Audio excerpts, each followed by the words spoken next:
Hi, good morning everyone. నా పేరు కరీం, అందరికి తెలిసి ఉంటుంది.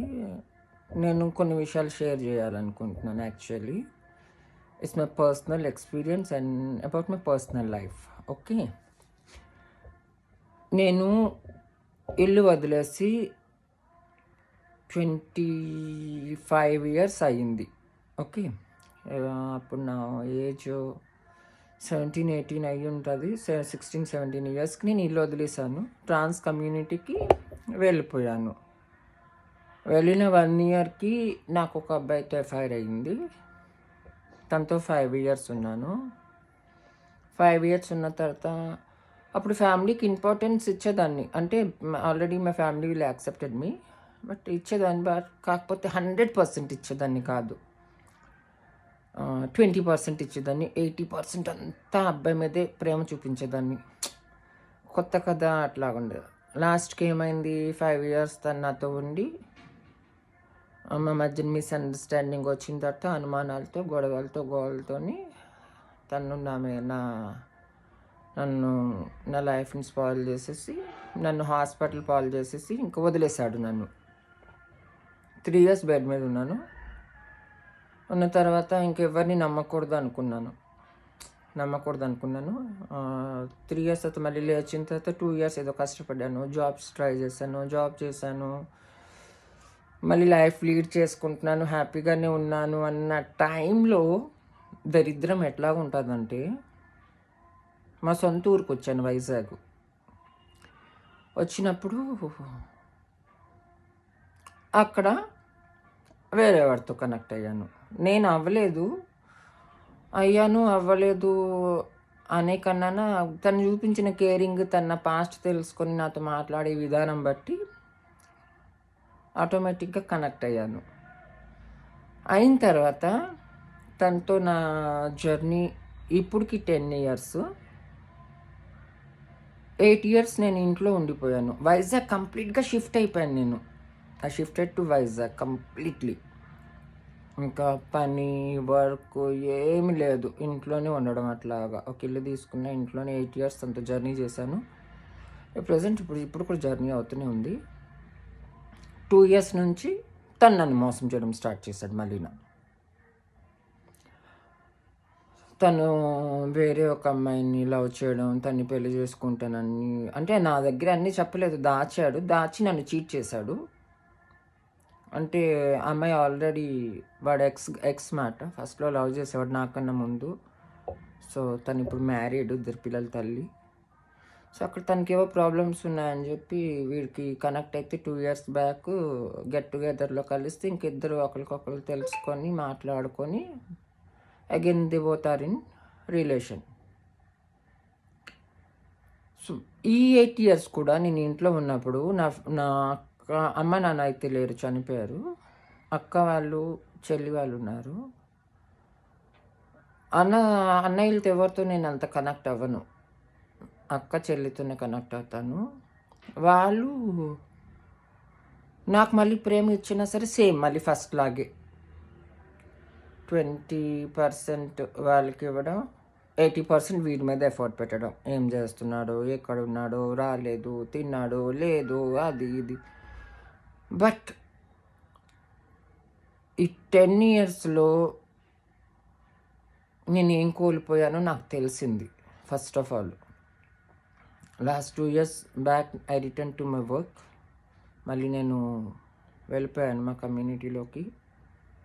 జైపూర్ అని, రాయ్పూర్ అని, కోర్బా అని, నాగ్పూర్ అని అన్ని ప్లేసెస్కి వెళ్తున్నాను, తిరుగుతున్నాను, వర్క్ చేస్తున్నాను, బాగానే ఉంటున్నాను. మళ్ళీ ఒక స్టెప్ ఎదిగాను దేవుడి దయ వల్ల, మీ అందరి బ్లెస్సింగ్స్ వల్ల.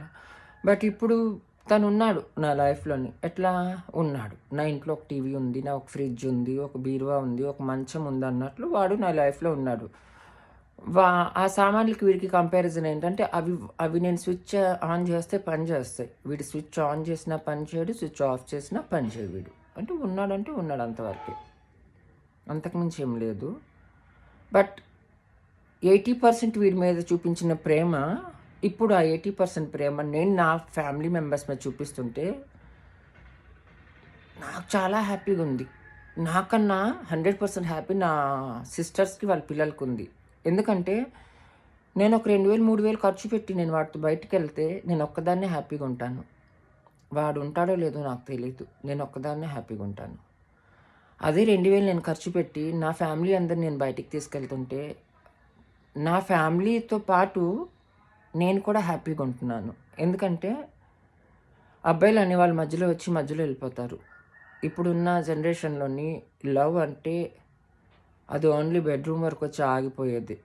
ఏదో నూటికో, కోటికో ఎవడో సక్సెస్ స్టోరీ ఉందంటే ఉంది తప్ప, ఎవడంత సిన్సియర్‌గా అంత లాయల్‌గా లవ్ చేయట్లేదు. ముఖ్యంగా మా ట్రాన్స్‌జెండర్స్ లైఫ్‌లో వచ్చిన ప్రతి ఒక్కడు కూడా టైమ్ పాస్‌కే వస్తారు తప్ప లాయల్‌గా ఎవరు రాడు. ఏదన్నా అంటే నాకు లైఫ్ లేదా? నేను పెళ్లి చేసుకోవాలి కదా! నాకు ఫ్యామిలీ కావాలి కదా అంటారు. అంత తెలిసిన వాడెవ్వడు కూడా ఫస్ట్‌లో ఇంత ఎఫెక్షన్ చూపించి సడెన్‌గా ఆపేయడు. నేను ప్రతి ఒక్కరికి చెప్పేది ఒకటే. ట్రాన్స్‌జెండర్స్‌కైనా, బాయ్స్‌కైనా, గర్ల్స్‌కైనా ఎవ్వరికైనా చెప్పేది ఒకటే. ముఖ్యంగా ట్రాన్స్‌జెండర్స్‌కి ఏం చెప్పాలనుకుంటున్నానంటే 2000 లేదా 10,000 నువ్వు ప్రేమించిన వాడి మీద ఖర్చు పెట్టి బలవంతంగా పొందే ఆనందం కన్నా అదే డబ్బు నీ ఇంట్లో వాళ్ళ మీద ఖర్చు పెట్టు. నువ్వు ఎంత హ్యాపీగా ఫీల్ అవుతావో నీకే తెలుస్తది.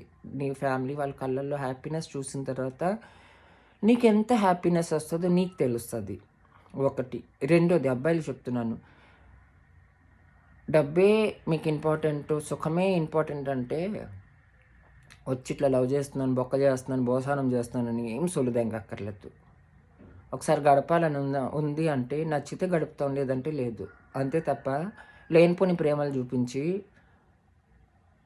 మా మనసులతోని, మా ఫీలింగ్స్‌తోని ఆడుకొని దెంగేకండి. మీరు దెంగేసినా ఏం పోయేది ఏం లేదు మాకు. ఏం పోయేది లేదు. కొంచెం పెయిన్ ఉంటది. మర్చిపోతాం తర్వాత. కానీ మనిషి ఇలాంటివాడా అన్న ముద్ర మాత్రం లైఫ్ లాంగ్ బతికినంత కాలం ఉండిపోతది. అది తెచ్చుకోకండి. ఇంక చెప్పేది అమ్మాయిలకి. ఏముంది అమ్మాయిలకి ఏం చెప్తాం? మంచి వాళ్ళు ఉన్నారు, చెడ్డవాళ్ళు ఉన్నారు. ఏదైనా స్టెప్ తీసుకునే ముందు 10 సార్లు ఆలోచించుకొని తీసుకోండి.